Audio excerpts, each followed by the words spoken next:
Welcome to the Sport Media and Tech Podcast. My name is Keel Blake, and on this episode, Dr. Jeff Porter and I speak with Charles Campisi, VP of Enterprise Solutions at EngageMint. We discuss some of the problems that disruptions are creating. We also discuss how technology is bringing solutions. Stay tuned for more. Straight out of undergrad, I went into accounting and finance at Ernst & Young. Spent 7 years there as a financial consultant. The last 4 was in their mergers and acquisitions group. So essentially we helped our clients evaluate when they were going to purchase another company. Are there any red flags? How should they impact purchase price? What could they potentially miss? So a lot of different transaction work. It's focused in the financial services sector. So banks, hedge funds, insurance companies, and just could never really get truly passionate about the subject matter. It seemed, for lack of a better word, transactional to me, one deal to the next to the next. So when I was evaluating kind of next steps in my career, I said, I really value that flexibility and optionality and being able to go in different directions. So applied to business school, was lucky enough that Wharton accepted me, spent 2 years there, and really went in with a goal of gaining some new skills, pivoting my career, finding a way to merge my finance and accounting background into the sports and entertainment realm. How can I take that skill set that I've already built and apply that into companies? So always been a huge sports nut, like probably 95% of the people who do this for a living. Was not talented enough to ever go anywhere athletically, but it's always kind of been back in my mind. Informed my decision to go to Notre Dame for undergrad. Just love the culture, love the atmosphere. It's just always there. Part of the reason to get into sports. But fast forward to May of 2020 when I'm graduating, had been in negotiations with a couple of companies about job offers. Pandemic was there, hiring freeze, everything kind of falls apart, and no one really knew when next steps or things would open back up. So I kind of was thinking about next steps in my career, and what I was doing at that point was just really getting deep and researching, investigating all these emerging sports tech venture capital arms of bigger teams, these sports tech specific funds that were investing into sports tech, and seeing where are they deploying capital, what are they investing in, what are some of these emerging technologies and companies that are really going to change the landscape of sports entertainment over the next 3 or 4 years. Essentially, I wanted to be the most informed guy. So once the industry turned back on, I was ready, prepared.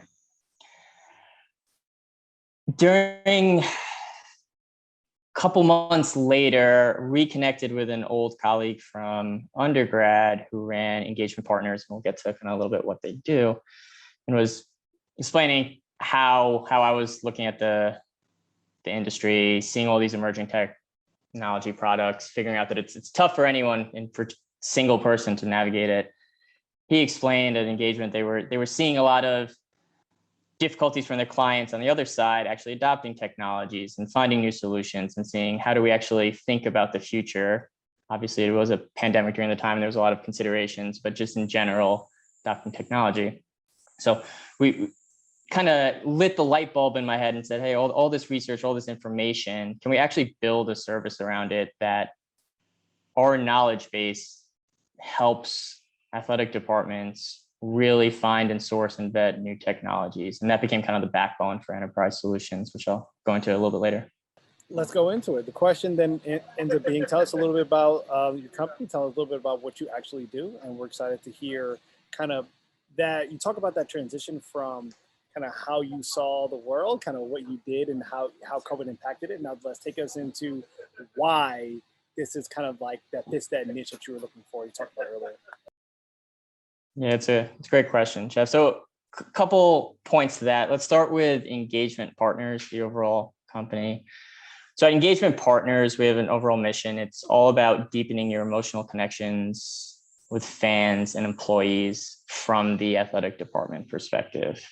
I mentioned the EngageMint founder. His background, he was Disney Institute, so their consulting arm, helping in their kind of sports and entertainment vertical, and worked with pro teams, colleges, really helping them take that Disney playbook. So obviously going to business school, Disney's a common case. You hear about Walt Disney walking the park, making changes on the fly. I mean, one story used to stick with me. They would say he would walk to a cart, buy a hot dog, start eating it on his walk. When he's finished, stop and say, hey, there's a trash can that should go here because someone's going to want to drop the wrapper. It was that type of like kind of intentionality that Disney uses in building an important fan experience. And those applications are to the world of sports too. It's very much in the same. If someone's going to a college football game, how do you make sure that's a memorable experience, something that they come back to, they really become an advocate for your brand? So EngageMint, we specialize in helping these schools think about fan engagement, think about employee experience, because oftentimes it's how do you get your employees really being strong advocates for your brand, and then that trickles down to a better fan experience, right? So we'll do more consulting type projects where we go really deep with some of these schools. We'll help them strategize, what is your pain point? How can we help, whether it's customer journey mapping and figuring out these valleys that people are getting frustrated by, let's fix them, and really helping them kind of drive innovation. Kind of where I came in from the pandemic, we mentioned how seeing schools struggle around just technological adoption in general, and there's so many offerings out there. It's difficult to figure out what should be a priority. Do we actually need this type of solution? Can we fit it into our budget? We built this enterprise solutions line where we've kind of tracked, researched, have a database of it's around 1,600 companies now, where we're figuring out what is this vendor's value proposition? How do they come to the table? Where would it make sense to plug them into your organization? And when we pitch schools and work with them, we're not saying go with company X because they have this feature. We're really saying, here's the landscape, here's what's out there. You might want this type of solution. You've only heard of A, but there's B, C, and D. Maybe D has a lower price point, but C fits what your organization is trying to do better down the road. That's the main backbone and kind of goal with enterprise solutions. We officially launched about 6 months ago, and I've worked with, say about this point, 10 or 11 schools across the Power 5 and a couple group of 5 schools as well. I'd like to kind of define our value prop in kind of 4 different ways. It's all about transparency, figuring out some solutions that you had never heard of before can fix you from technology. Efficiency, it's time consuming to go out there, vet, take demos, figure out what's the value propositions company. We've done a lot of that legwork, so it kind of consolidates that initial project process, so to say. Helping you actually think about the ROI of a certain technological investment. That's where kind of my background comes in on the finance side. If you're going to invest tens of thousands of dollars into new technology, how are you actually going to monetize it? How do you figure out, is this going to drive more return, or will it actually make my staff more efficient for other things? And then finally, just being able to communicate across different departments, being able to get someone from sponsorship with marketing, with the rest of the external team and say, let's make sure we're aligned. Sometimes having that third party come in and be that arbiter helps drive decisions forward. It's amazing that you're talking about the athletic department in a way that highlights some of the challenges that athletic departments face, whether it's lack of technology or slow to adopt, and or silos between different areas, whether it's fan experience, marketing, sponsorship, etc. One final question I do have for you is, what differences do you notice between Group 5 schools versus Power 5 schools in kind of the services that EngageMint provides? Yeah, it's a great question. And a lot of it comes down to just resources at your disposal. I mean, purely from Power Five. Let's not go all the way into realignment and numbers, but your general media contracts are bringing in a lot more money, which ultimately results in a lot more departmental staff. You can have some people who are focused on smaller slivers of the organization. You might have someone who's just handling your development team at a bigger organization. You'd probably know Jeff from Michigan. You might have someone focused on annual gifts, major gifts there. If you move to some of these group of five schools, especially as you slowly move down the totem pole, everyone kind of has to be a jack of all trades. And that's where being able to delegate and find what's a high priority. Can I have someone who's there on speed dial that can show me, oh, this isn't, I'm not able to achieve this.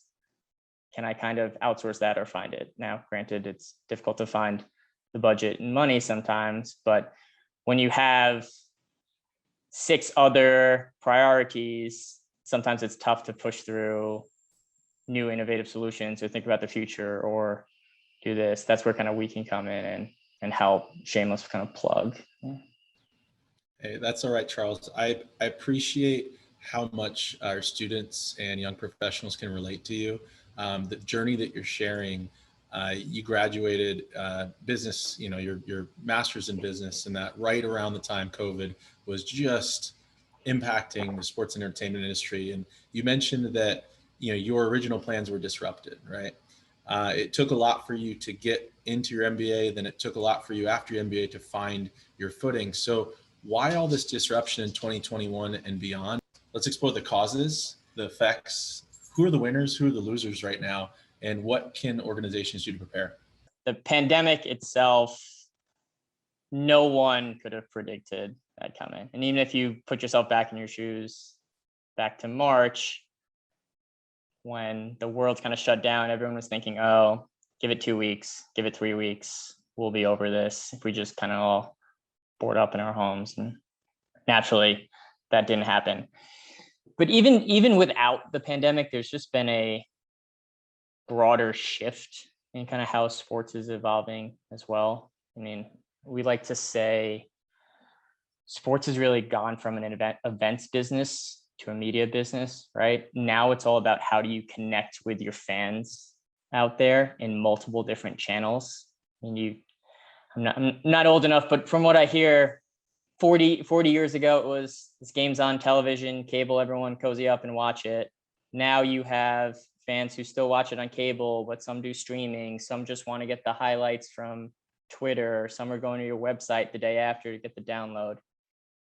Every single one of them are fans, but you have to kind of figure out a way to serve them. So I think the pandemic just forced a lot of organizations to really think that way and evolve. And whereas you could have, for a lot of athletic departments, put all your eggs in, we know we're going to have 7 home games where they're going to sell out. Everyone's going to show up and sell tickets. All of a sudden that was gone in the snap of the fingers, and you couldn't do that. And you had to figure out, how do we still keep our big fan base engaged and excited around the program, even if they can't show up to campus on Saturday in the fall? So pandemic was the shock, but it wasn't like there wasn't some lead up to it. Now, yeah, Charles, I gotta ask you. It sounds like, as you're sharing this, would you say the direction of technology changed, or do you think it just accelerated? I would say it's mostly an acceleration. If you look at sports, I think sports gets a lot of trickle down from the other world of technology, and some of where the Amazon, Facebook, Netflixes of the world were going. Some of that technology already existed out there. The pandemic forced every sports property and athletic department to adopt faster and figure out a strategy, because otherwise there was no real path forward. There were definitely some, that being said, I'd say there's definitely still some new and emerging technology that came out of it that you wouldn't have maybe been prioritized or invested in. If you think back to late summer, early fall of last year, all the different crowd watch technologies and ways to plug into a game to keep that level of community and watch the same. Would they have been emphasized as much to really get to market quicker without pandemic? Maybe not, who knows? But I think there wasn't, like, Kill, to your question, I don't think their pandemic came and a company said, we need to start from scratch, figure out this new. There might be some, but they're probably not going to come out for another year and a half, 2 years. Of development cycle's too long. So let's take a step back, Charles. I got a great question for you. You're coming to me. I am J. Porter University. We're based out of the great state of New Jersey. We hire your services, and you're trying to advocate that we should probably move in this technological direction, right? We should probably utilize this service, or we're trying to bait on the services, that are offered. There's tons out there. I'm not going to pick one. Just you're saying, hey, you guys, based on what your values are, based on your team culture, you guys probably should go down this road. Like, using that as the kind of case study background, how do you tell, without giving away secrets, right? How do you tell me or tell the university, hey, this is something that you guys probably should be investing in because it's going to be advantageous for you down the road? It's great. It's a great question. Kind of our approach is always, let's define success from your perspective and what are you trying to do? I could come at you and throw all the different trends out there, whether it's mobile adoption, stickiness of digital fans, but realistically, how do you define success and where do you kind of want to be in 3 to 5 years, call it? If you think about it from a longer tail. And from there, we kind of start going down the rabbit hole of, okay, is it a fan engagement piece? Or fans aren't really responsive to what we have, or maybe it's an identification piece. We have these ticket buyers, but we don't know the rest of our fans out there. We have this huge social following, but they're not converting to people in our ticket. And from there, we can have kind of prioritize and sit down and map out what's a strategy. The other side of the house, not just enterprise solutions, but we do engagement. We do a lot of customer journey mapping too, of, are you surveying your fans? What are they saying? How did they view the experience? And from there, we can usually adapt and say, oh, you hadn't thought about this pain point. Clearly it's impacting a lot of people.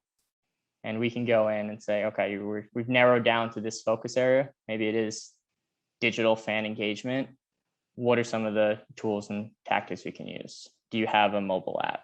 Do you use any gamification principles with different servers to keep people engaged and keep people coming back? Are you using different automation and email campaigns just to make sure people are aware that there's a game coming up? How often are you guys posting on social to connect with your fans? Do you have any type of community that's distributing your coaches' interviews and other things? We kind of look at it holistically and then say, okay, I know J. Porter University, unless you're sitting on a $50 million donation that's about to come in the pipeline, we can't do everything at once, but how do we kind of build and create a strategy and think toward long-term success? In that same vein, are you seeing challenges or concerns among athletic departments? Sorry about the noise.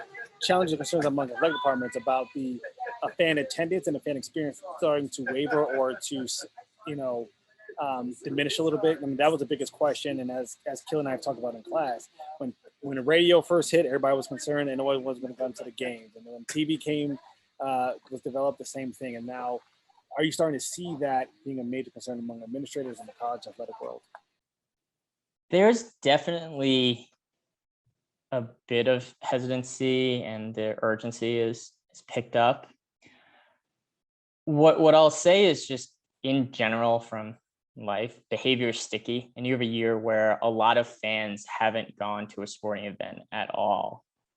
And it's not just a quick shift to get them back or say, hey, here's a discount ticket we can stick as a carrot and get you back.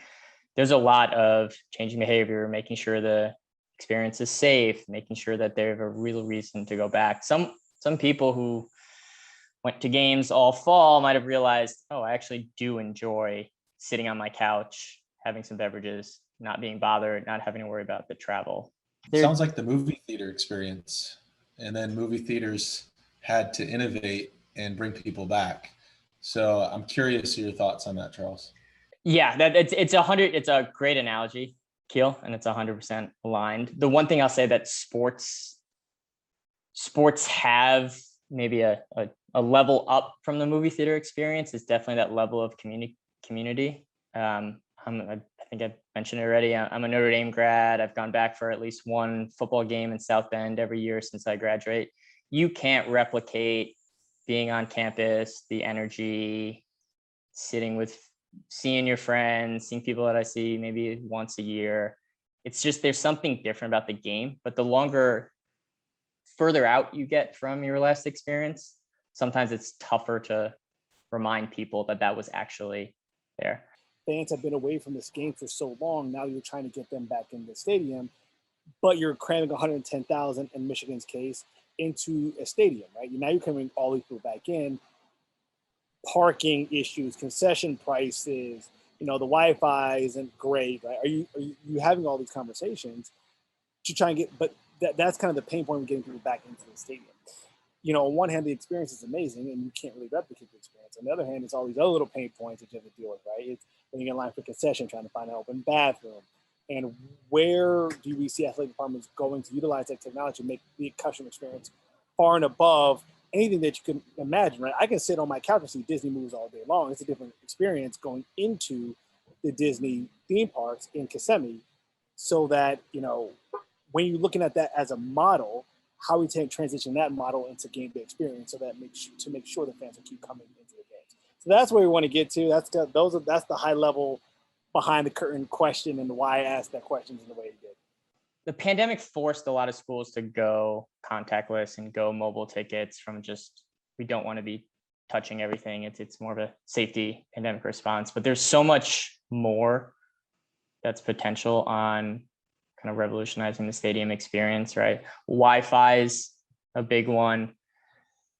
People are, for lack of another word, are mostly addicted to their phones. They want to be able to say, hey, that big play happened. How are people reacting on Twitter? Or, hey, I'm at the game. I want to take a picture and post it to Instagram so all my friends know. And if you don't have the infrastructure there, it's tough from a Wi-Fi, 5G perspective, but that also impacts what you're able to do. There's a lot of, and I think you had the guys from Wait Time on, Zach, several episodes ago, what they're doing on the operation space and crowd intelligence, being able to say, hey, this area is crowded. You don't want to wait in a line, go here, and just being able to see that wayfinding and figure it out. Nobody likes really waiting in lines, but it's then how do we innovate and use our scoreboard more effectively and do experiences and have,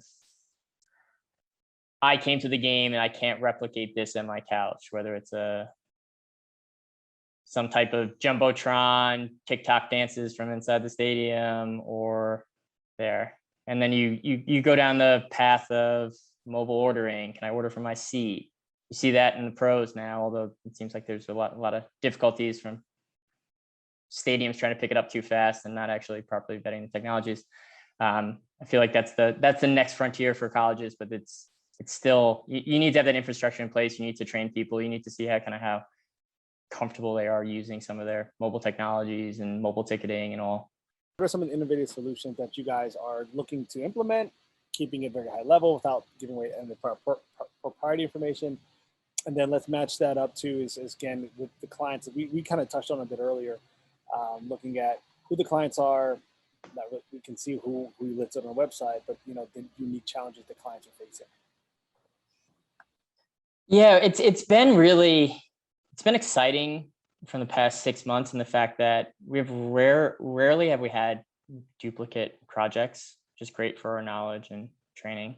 I'd say when we first started and piloted, a lot of schools were thinking about student ticketing, because one of the big student ticketing vendors went out of business with Experience. So they didn't know who else was out there. Once you're surprised and vendor goes out of business, you don't know how do we replace that technology program? Who actually does it? Are there other companies? So we spent a lot of time interviewing emerging platforms that knew about Experience and were looking to offshoot new products and new services. How realistic was that? Does it fit into school? What's the budget going to be? And from there, it's still been all over the map. We helped a couple schools evaluate the mobile app landscape. Most schools have heard of Sidearm, but they haven't necessarily heard of the other ones. And a lot of schools were still planning to go with Sidearm, but just wanted to say, hey, what else is out there? What are the different price points? What are the different features? When would it make sense for a WMT or a Fan 360 or from now on? Is it worth it to have the conversation at least? And we tell them it doesn't hurt. At least you're a lot more informed going back to Sidearm if that's the case. We worked a couple schools around social media, like workflow tools, just knowing that where college is going and being more of a media property, it's important that something happens on the field, I get it out there onto social right away. My fans can react, comment. Maybe it's not the most professional looking, but it looks clean and it represents my brand. What are some of the tools out there?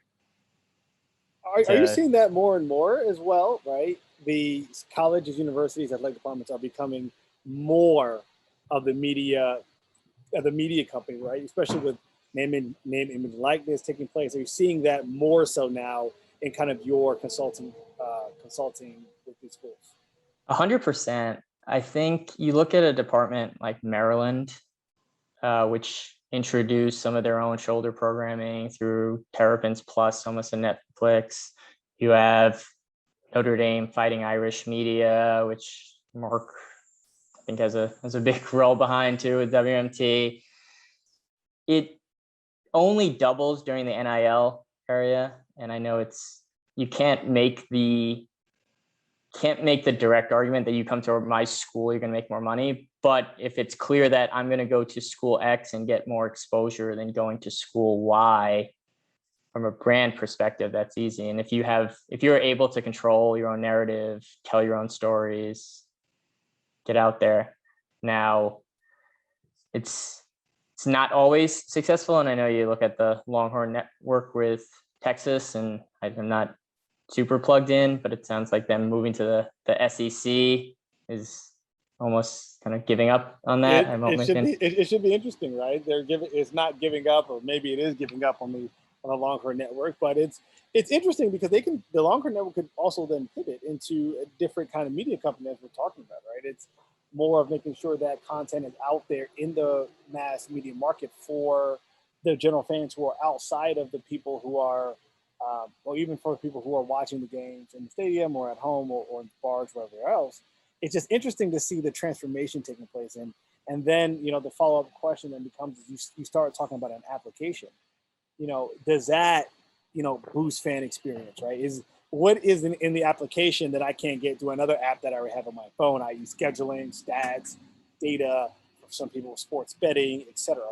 So that's the other kind of question of how does that impact that the customer fan experience as well. Yeah, and it's all about that engagement piece. And I know with some of the earlier conversations, we're working with one school that didn't have a mobile app and was just looking into one. And we said, hey, how are you going to be using the mobile app? If it's just going to be your website in mobile form, maybe you have mobile tickets. Are people actually going to use it? Or are you just wasting time doing programming for both? The overall trend, and I think research shows Gen Z millennials spend more time on mobile than desktop. You should kind of figure out as a school a strategy around, okay, my mobile app is something different than what I want on my website. How does it connect people? How do you get people kind of coming back and opening? There's a bit of just general app fatigue too, in that if you're just putting an app out there to put an app out there, people aren't going to necessarily download it. But before you sign up and say, hey, let's get an app, what's your strategy and how are we going to actually make this an asset that sponsors want to get into? What are we going to put in there? Do we have it so you have special experiences during the game? Do we have it so there's a contest Tuesday, Wednesday, Thursdays to win gear? Are we putting some content that's not available through our website? There's different levers you can pull to do it, but the worst approach is just saying, hey, I want an app because I need to have an app. Then fans don't download it and you realize, why am I spending money on this app? No, that's a great point. Those are conversations that everybody's dealing with is why have the app? Should I have an app? What content can I push out there? Everything you just said, it's that those are the push pulls, but you always recognize that if you're going to engage the younger fans, which is the challenge that a lot of universities are going into, right? Your Notre Dames of the world, your Ohio States, your Michigans and Nebraskas, they have a intact fan base. That fan base is intact. They've been that fan base for a long time. You don't see that fan base diminishing, but the Gen Zs, the millennials, they're moving towards, well, that was the team of my parents, right? I may like to go to a game, but I'm not going to spend X dollar on, like we talked about, everything that comes with going to the game. And so if I'm going to download the app, I already got 100 apps on my phone. What else can that app provide? And then, those are the kind of the conversations and interesting things that are coming up in the space. So, no, great point. One of the questions we did have as well is, who are some of the leaders in the space and who are some of the people that you collaborate with? Some of the other interesting areas and projects we didn't talk about, Jeff, recently is loyalty and rewards to a couple main players in the space, but how do you rethink loyalty and rewards, and what are the technologies out there? Shouldn't just be a transactional, come to 2 games, get this t-shirt for here. How do you actually make people excited about your coming to games for brands? How do you give them rewards that actually make sense, whether it's using it with different vendors and plugging into networks? Recently, we've been having a couple more of those conversations around how do you just connect all your backend data sources? As you probably know, working in the industry, there's a lot of the technology providers aren't the most up to date and have older systems that usability isn't necessarily kind and easy. Yep, and they all don't talk to each other. Exactly, and it's like, how do you figure out that talking? How do you put that layer on top? And then if you can get them to talk, cleanse the data, how do I actually get my department to act on this information and use it? We've heard some horror stories. You'll have someone who's donated millions of dollars, got their name on a building. Someone from ticketing doesn't know this, reaches out, tries to pitch them on season tickets. Person gets angry because they've already donated to the building. They should probably be getting free tickets. And it's, how do I break some of those silos and make sure that what I know in my department is kind of shared across industry without having them get on top and kind of pester and ruin those relationships type things. So Charles, you've talked to us about how you're helping teams, organizations, and leaders find opportunities, but you've had to find a lot of opportunities for yourself in the past couple of years. So what advice would you have for students? There's probably narrowed down to 3 areas from my perspective. One is just always be curious and never stop networking. Find people who will have honest conversations and give you information. We've mentioned earlier, it's oftentimes that network that opens doors and finds new roles, responsibilities, and helps you get new jobs. 2, find an area that you're passionate about. I mean, I'm realized 7 years into my career that financial services wasn't it for me. Focus on those areas, find the skills where you become indispensable, and then figure out a way how you can be an asset to an organization that you start with. You might not be able to break into sports right away, but if you can find a skill set that's of value to them, to an organization, use it and leverage it. And then lastly, I'd say it's been used in this podcast before, but definitely skate to where the puck is going. I mean, you see where the industry's moving, skills that will be in demand, whether it's social media fluency, data analysis, being able to code and bring to your department. Think about, what can I do now that's going to position me for 3 to 5 years down the road? And that's a wrap. Join us next episode to speak with Ira Akers, co-founder of Q Audio, and Kyle Campbell, director of game experience for the New Orleans Saints and Pelicans.